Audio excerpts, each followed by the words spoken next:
नमस्कार दोस्तों, आप सभी का स्वागत है। लोकसभा इलेक्शन होने जा रहा है और भारतीय राजनीति में जाति की क्या भूमिका होती है। जो भारतीय राजनीति में जाति की भूमिका देश के जो राजनीतिक जो परिदृश्य का एक महत्वपूर्ण और प्रभावशाली एक पहलू होता है। समझने के लिए कुछ मुख्य बिंदु हैं जो इस प्रकार हैं। पहला ये है जाति व्यवस्था और ब्रिटिश शासन, यानी जाति व्यवस्था को ब्रिटिश शासन से हम लोग कनेक्ट करेंगे। जो जाति व्यवस्था है भारत में एक सामाजिक पदनाक्रम है। इसे अंग्रेजों ने भारतीय समाज को समझने के तरीके के रूप में देखा था। इन्होंने इसका इस्तेमाल अपने शासन को सही ठहराने के लिए किया गया और इसमें विभिन्न जातियों के बीच संघर्ष हुआ। अब जब संघर्ष होता है आज भी आप देख सकते हैं। अगला दूसरा पॉइंट क्या है? जाति का विकास। आखिर जो कास्ट है, जाति का विकास आखिर हुआ कैसे है? अस्पृश्यता यानी कास्टिज्म को खत्म करने और समानता को बढ़ावा देने के प्रयास मौजूद थे। हालांकि जो भारतीय समाज में जाति का अस्तित्व और विकास जारी रहा। भारत के संविधान यानी कॉन्स्टिट्यूशन ने अस्पृश्यता पर प्रतिबंध लगा दिया है और निचली जातियों के लिए आरक्षण की शुरुआत की। इसने जाति के महत्व को और मजबूत किया। जो तीसरा पॉइंट यहां से निकल के आता है, राजनीति और चुनाव। राजनीतिक दलों ने निचली जातियों को संगठित करना और उन्हें रैंक में शामिल करना शुरू कर दिया। इससे इन जातियों की अपनी पहचान बनाने और राजनीतिक शक्ति हासिल करने का मौका मिला। और कुछ प्रमुख जातियां और राजनीतिक शक्ति। ठीक है, इसमें क्या है? जो प्रमुख जातियां संख्यात्मक श्रेष्ठता रखती हैं। इस प्रकार वे राजनीतिक प्रभाव का आनंद लेते हैं। राजनीतिक चुनाव के दौरान जाति को एक उपयोगी साधन मानते हैं। भारतीय राज्यों में सत्ता के लिए प्रमुख जाति समूहों के बीच प्रतिस्पर्धा यानी कंपटीशन अक्सर देखी जाती है।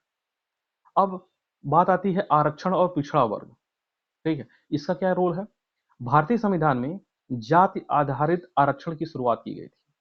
इसका सिर्फ और सिर्फ उद्देश्य इतना था, सामाजिक और शैक्षणिक रूप से पिछड़े वर्ग को अवसर और उन्नति प्रदान करना था। मंडल आयोग, आप पढ़ेंगे, जब पॉलिटी पढ़ेंगे तो उसमें मंडल आयोग है। मंडल आयोग ने मुख्य रूप से जाति सदस्यता के आधार पर पिछड़े वर्गों की पहचान की थी।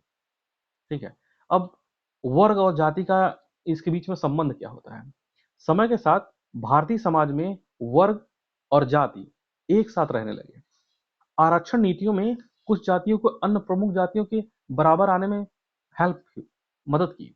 हालांकि इससे जाति समूहों के भीतर सामाजिक आर्थिक भेदभाव भी हुआ। बदलती गतिशीलता क्या थी? भारत में जाति एक जीवंत सामाजिक वास्तविकता बनी हुई है। अपने वैचारिक आधार के क्षरण के बावजूद यह सामाजिक परिवर्तन का एक साधन बन गई है। जाति की पहचान ने अभिव्यक्ति के नए रूप दिए हैं, जिसके परिणाम स्वरूप पहचान की राजनीति का उदय हुआ है। अब जो कास्टिज्म हम देख रहे हैं, इसमें कुछ जटिल संबंध है। वर्ग और जाति के बीच संबंध जटिल और अतिव्यापी है। स्थिति और समानता के लिए संघर्ष आज भी जारी है और जाति सामाजिक पहचान का एक शक्तिशाली रूप बनी हुई है। जाति के हित समूहों में परिवर्तन के राजनीति को भी प्रभावित किया है। अगर आप इस समय अगर लोकसभा इलेक्शन को देखेंगे तो इसमें आप ये देखेंगे कि कुछ किसी एक पर्टिकुलर वर्ग के लोग एक पर्टिकुलर वर्ग के लोगों का अपना वोट मानते हैं। तो अब इस चीज का ध्यान रखें, इलेक्शन देते समय वोट जब डालने जाए देखें कहीं ऐसा तो नहीं हमारा वोट किसी के इन्फ्लुएंस की वजह से हो रहा है, कास्ट को देख के आप वोट दे रहे हैं। अच्छा लगे तो सब्सक्राइब करिए, शेयर करिए। Thank you.